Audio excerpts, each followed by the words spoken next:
Assalamualaikum warahmatullahi wabarakatuh. Selamat pagi anak-anakku sekalian. Apa kabar kalian hari ini? Semoga kalian semua dalam keadaan sehat walafiat ya. Dan semoga kita semua selalu dalam lindungan Allah Subhanahu wa taala. Amin. Anak-anakku sekalian, sebelumnya Ibu ucapkan selamat buat kalian karena telah berada di jenjang yang lebih tinggi ya, dan sekarang kalian telah berada di kelas 11.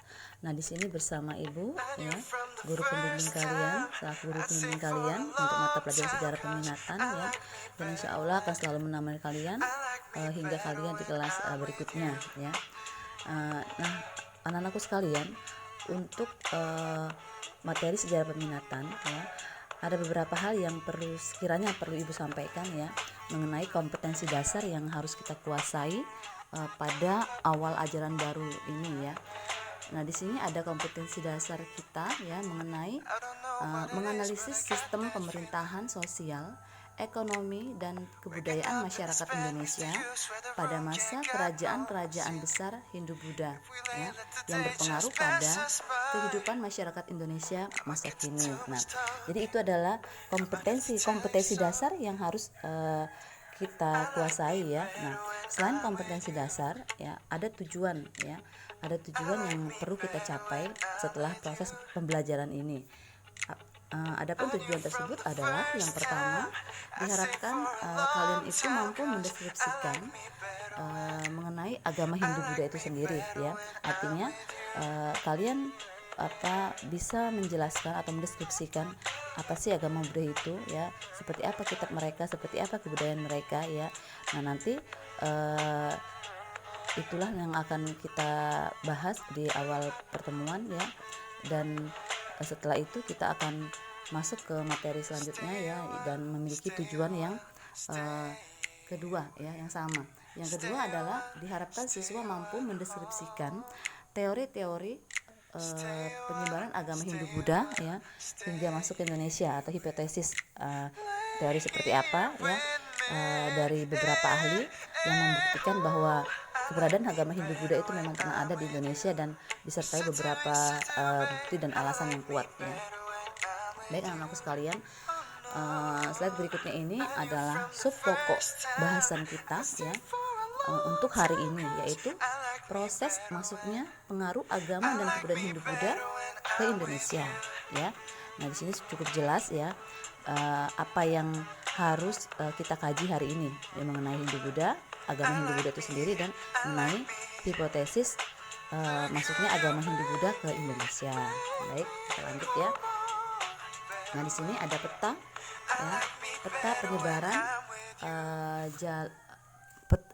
peta jalur penyebaran agama dan kebudayaan Hindu-Buddha yang masuk ke Indonesia ya. Nah, berbicara masalah kebudayaan Hindu-Buddha ya, tentunya kita juga akan berbicara masalah jalur mereka ya, bagaimana hingga mereka itu sampai ke Indonesia. Nah, di sini akan Ibu lingkari ya. Ini adalah India ya. Nah, India, berbicara masalah India ya, kita tahu bahwa di India itu merupakan bangsa yang sudah memiliki peradaban yang cukup tinggi ya, sekitar 6.000 tahun lalu, 6.000 tahun sebelum Masehi ya. Nah, India ini, agama Hindu-Buddha ini masuk ke Indonesia itu diperkirakan sekitar abad keempat, agama Hindu ya. Namun lebih dulu agama Buddha ya. Nah, ahli berpendapat seperti itu tidak asal ya.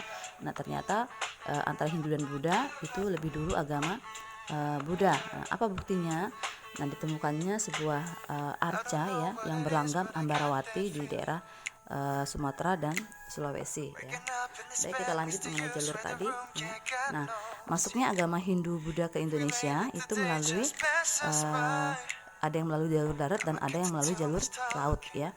Nah, jalur darat ya, mereka masuk ke Indonesia itu melalui jalur darat maksud Ibu, dari India ya. Perhatikan, ini ada India ya, mereka masuk ke Indonesia melalui Myanmar ya, kemudian ke Thailand ya, lalu masuk ke Semenanjung Malaya dan terus menyebar hingga ke seluruh wilayah Indonesia ya. Nah, seperti itu. Nah, kemudian setelah jalur ini, dari Malaka juga, dari Semenanjung Malaya juga ada yang terus ke Kamboja ya, ke Kamboja dari sini, dari Malaka, Semenanjung Malaka sini ya, ada yang ke Kamboja ya, kemudian Vietnam, Cina, kemudian Korea dan Jepang ya. Nah, sementara itu ya, di antara mereka juga ada pula yang langsung dari India ini langsung masuk ke Indonesia ya, langsung masuk ke Indonesia, menyebar ke sini ya, menyebar ke seluruh Indonesia dengan memanfaatkan angin muson barat. Nah, tentunya kalian tahu kan apa itu angin muson ya. Angin muson itu adalah angin yang bertiup menunggu waktu 6 bulan sekali ya. Nah, kita bisa bayangkan waktu 6 bulan itu adalah waktu yang tidak singkat ya.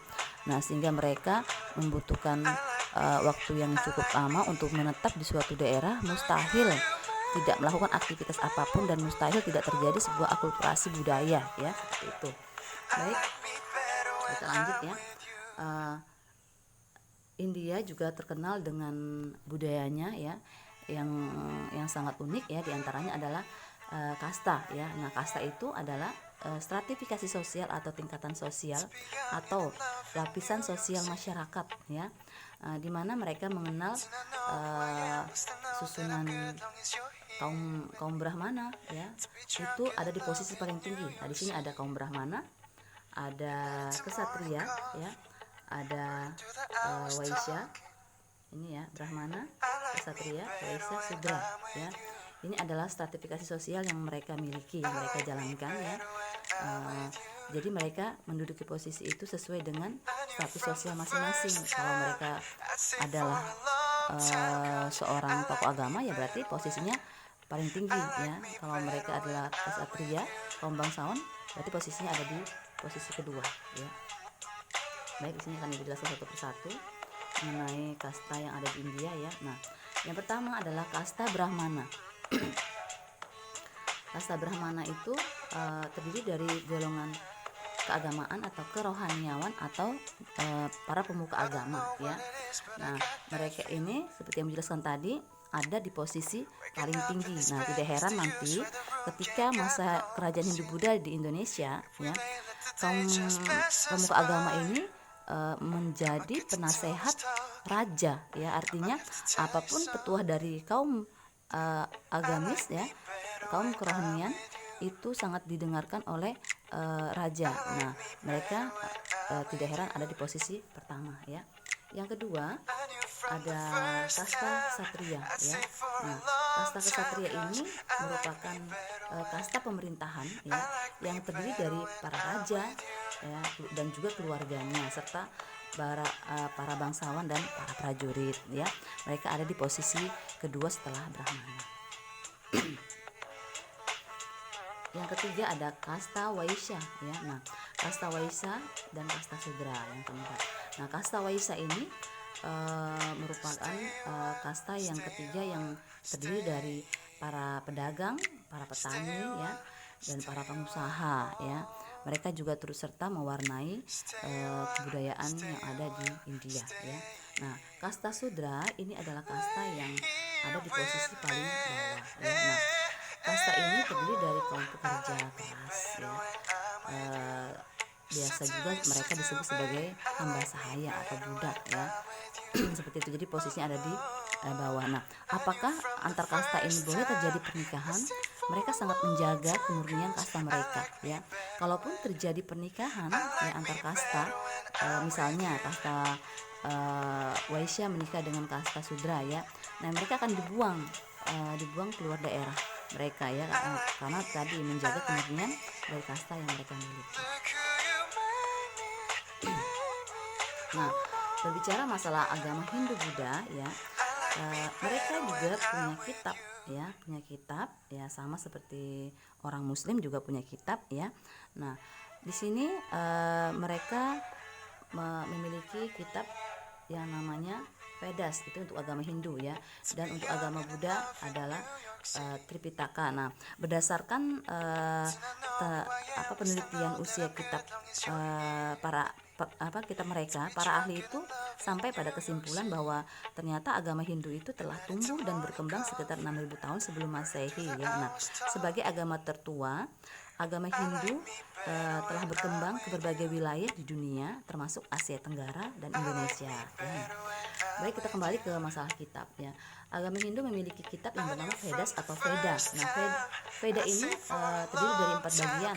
Ada Rig Veda, Samaveda, Yajur Veda, dan Atharva Veda. Nah, bagian-bagian ini pun memiliki fungsi yang berbeda ya. Nanti Rig Veda itu merupakan pedoman hidup umat Hindu ya. Kemudian yang kedua ya, mereka gunakan sebagai mantra, ada yang mereka gunakan ada yang berisi sebagai petunjuk-petunjuk untuk menjalankan kehidupan sehari-hari, ada yang berisi tentang doa-doa untuk upacara keagamaan, ada yang berisi tentang doa-doa untuk pengobatan ya, itu seperti itu. Nah, untuk agama Buddha, nama kitab mereka adalah Tripitaka atau 3 wadah atau 3 keranjang ya. Berarti ada 3 ya, apa saja? Ada Vinaya Pitaka, Sutta Pitaka, dan Abhidharma Pitaka. Sama dengan kitab Hindu ya. Isinya pun merupakan pedoman-pedoman hidup dan mantra-mantra untuk menunjang proses kehidupan mereka. Baik, kita masuk ke teori-teori atau hipotesis penyebaran Hindu Buddha ke Indonesia ya. Nah, ada teori Brahmana, ada teori Ksatria, ada teori Waisya, ada teori Sudra ya, ada teori arus balik dan ada teori avanturir. Coba kalian perhatikan ya, di pada baris pertama, kedua, ketiga, keempat. Nah, ini persis dengan kasta yang ada di India ya. Nah, para ahli menamainya seperti itu ya, karena sesuai dengan si pembawa agama dan budaya itu sendiri ya. Jadi dinamakan kasta teori Brahmana karena menurut ahli yang membawa agama dan budaya tersebut hingga masuk ke Indonesia adalah kaum Brahmana atau para golongan pemuka agama ya, seperti itu. Nah, Ibu akan jelaskan satu persatu di sini ya mengenai teori-teori tadi ya. Nah, di sini ada teori Brahmana. Nah, teori Brahmana ini dikemukakan oleh Van Leer ya. Beliau berpendapat bahwa agama dan kebudayaan Hindu Buddha yang datang ke Indonesia atau ke Nusantara dibawa oleh golongan Brahmana ya. Kemudian teori ini didasarkan pada suatu hal yang merupakan penguat dari teori tersebut ya. Nah, kembali Ibu tekankan di sini ya, bahwa Ibu tidak pernah buat tolong dipahami ya. Seperti yang Ibu jelaskan tadi bahwa teori-teori penyebaran agama Hindu Buddha ke Indonesia itu terkait atau diberi nama seperti kasta yang ada di India. Kalian cukup memahami apa saja kasta itu, tinggal kalian tambah nantinya ya. Di bawah ada kasta Brahmana, Ksatria, Waisya, Sudra. Nah, tinggal tambah 2 di bawah, yaitu arus balik dan avanturir. Nah, pahami dulu siapa itu Brahmana, siapa itu Ksatria, siapa itu Waisya, siapa itu Sudra. Maka kalian akan bisa mendeskripsikan pendapat ahli mengenai siapa pembawanya. Contoh tadi nih, dari Brahmana ya, berpendapat bahwa agama Hindu Buddha itu masuk ke Indonesia dibawa oleh para pemuka agama ya, atau golongan kerohaniawan ya. Nah, teori ini didasarkan pada pengamatan terhadap sisa-sisa peninggalan ya kerajaan yang bercorak Hindu Buddha, terutama pada prasasti yang menggunakan huruf Pallava dan bahasa Sanskerta. Nah, kenapa seperti itu? Karena ternyata di India huruf Pallava dan bahasa Sanskerta itu hanya bisa dibaca oleh kaum Brahmana, sementara yang lain tidak boleh membacanya ya. Nah, jadi tidak heran kenapa di sini dianggap kaum Brahmana adalah orang yang membawa agama itu hingga masuk ke sini karena karena tulisan itu, bahasa dan tulisan itu ada di Indonesia, ditemukan di Indonesia ya. Nah, seperti itu. Itulah kenapa ahli berpendapat bahwa yang membawanya adalah agama yang membawanya adalah kaum Brahmana ya. Karena konon katanya kaum Brahmana itu diundang untuk upacara pratyastoma ya, di sebuah kerajaan ya. Nah, upacara pratyastoma ini adalah upacara untuk mengesahkan kaum bangsawan atau penguasa itu masuk pada kasta kesatria ya. Oke, teori yang kedua kita lihat di sini ada teori kesatria ya, yang dikemukakan oleh C.C. Berg ya. Nah, menurut Berg ya, agama Hindu Buddha yang masuk ke Indonesia itu dibawa oleh kaum pedagang ya, atau kesatria, kaum pengusaha ya. Jadi teori kesatria ini juga tidak asal menyebutkan seperti itu ya, mereka juga punya hal yang mendasarinya ya. Nah, sekitar abad ke-4 hingga ke-6 di India itu sering terjadi peperangan, sehingga kasta kesatria yang terdiri dari kaum bangsawan ada yang mengalami kekalahan, kemudian melarikan diri hingga masuk ke Nusantara ya. Selanjutnya ada teori Waisya ya. Nah, teori Waisya ini dikemukakan oleh Fromm ya, Profesor Dr. N.J. Fromm. Fromm juga berpendapat bahwa agama Hindu Buddha yang masuk ke Indonesia itu dibawa oleh kaum pedagang ya. Nah, dia juga punya alasan ya, kenapa disebut sebagai teori Waisya dan kenapa yang bawa adalah kaum pedagang ya.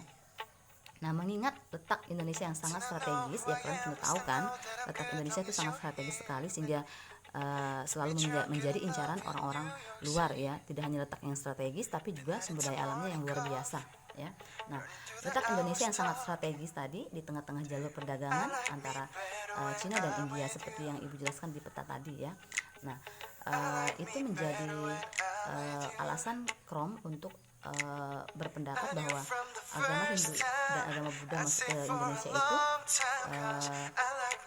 yang membawa adalah kaum pedagang ya, dimana kaum pedagang yang pergi ke Nusantara itu mengikuti angin ya, angin muson yang bertiup dari arah barat ya. Nah, jika angin muson tadi atau angin musim tadi tidak memungkinkan akan kembali, yang membuat mereka kembali, nah mereka akan menetap sementara di Indonesia sekitar 6 bulan yang seperti dijelaskan tadi ya. Nah, selama menetap itu mereka memanfaatkan untuk menyebarkan kebudayaan Hindu Buddha. Nah, jadi banyak hal yang mendukung dari teori tersebut ya. Ada letak geografis dan kondisi alam ya. Baik. Selanjutnya ada teori Sudra. Nah, teori Sudra dikemukakan oleh Van Weber ya. Menurut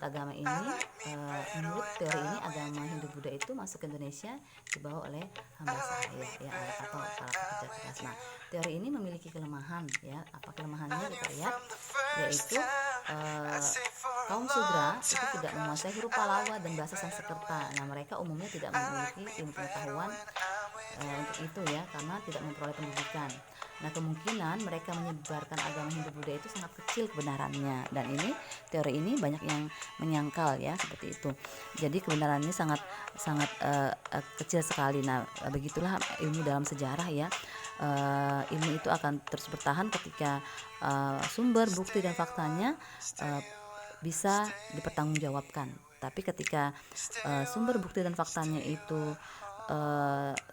tidak bisa dipertanggungjawabkan, teori itu akan runtuh ya. Teori yang terakhir adalah teori yang selanjutnya adalah teori arus balik ya, yang dikemukakan oleh Bos. Nah, teori arus balik ini berpendapat bahwa yang menyebarkan agama Hindu Buddha, agama serta kebudayaan Hindu Buddha ke Indonesia itu adalah orang Indonesia sendiri ya. Orang Indonesia sendiri yang sengaja datang ke India untuk berziarah dan belajar agama Hindu. Nah, setelah kembali dari India, mereka mengajarkan kembali agama atau ilmu yang mereka dapat, sehingga dikatakan arus balik karena dari Indonesia mereka ke India, dari India balik ke Indonesia lagi ya. Kemudian apa yang mereka dapat di India mereka ajarkan di Indonesia ya, sehingga disebut sebagai arus balik ya. Ingat, arus balik bukan arus mudik ya.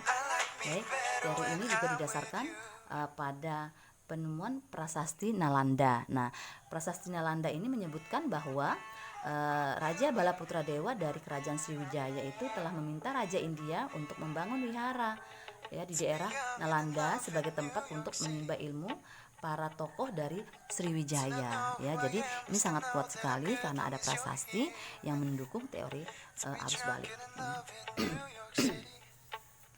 Teori yang terakhir ada teori Avonturir ya yang dikemukakan oleh C.C. Beck. Nah, menurutnya agama dan kebudayaan Hindu-Buddha masuk ke Indonesia ini dibawa oleh para petualang ya, seperti pernah kita ketahui ada petualang-petualang yang datang dari India ya. Mereka berpetualang ya sambil membawa budaya yang mereka miliki ya. Jadi ini didasarkan pada penemuan-penemuan beberapa petualang dari India seperti Atisa ya, yang telah menggambarkan bagaimana kondisi Sriwijaya ya. Beliau berpendapat bahwa apabila ingin belajar agama Buddha ya atau agama Hindu, tidak usah jauh-jauh ke daerah asalnya ya, cukup pergi saja ke Sriwijaya karena di sana merupakan penyebaran agama Hindu terbesar ya di Asia seperti itu. Ada pendapat dari Atisa. Baik, nah sekalian, hari ini cukup sekian yang bisa Ibu sampaikan. Semoga apa yang Ibu sampaikan dapat kalian cerna dengan baik ya. Apabila ada hal-hal yang kurang kalian pahami, silahkan kalian menghubungi Ibu ya. Insya Allah Ibu akan menjelaskan ulang ya sampai kalian mengerti ya, dan jangan pernah sungkan-sungkan untuk hal itu ya, karena di sini kita sama-sama menimba ilmu ya. Mudah-mudahan ilmu yang kita terima itu membawa hidup kita jauh lebih bermanfaat ya. Dan akhir kata Ibu ucapkan wabillahi taufik wal hidayah. Wassalamualaikum warahmatullahi wabarakatuh.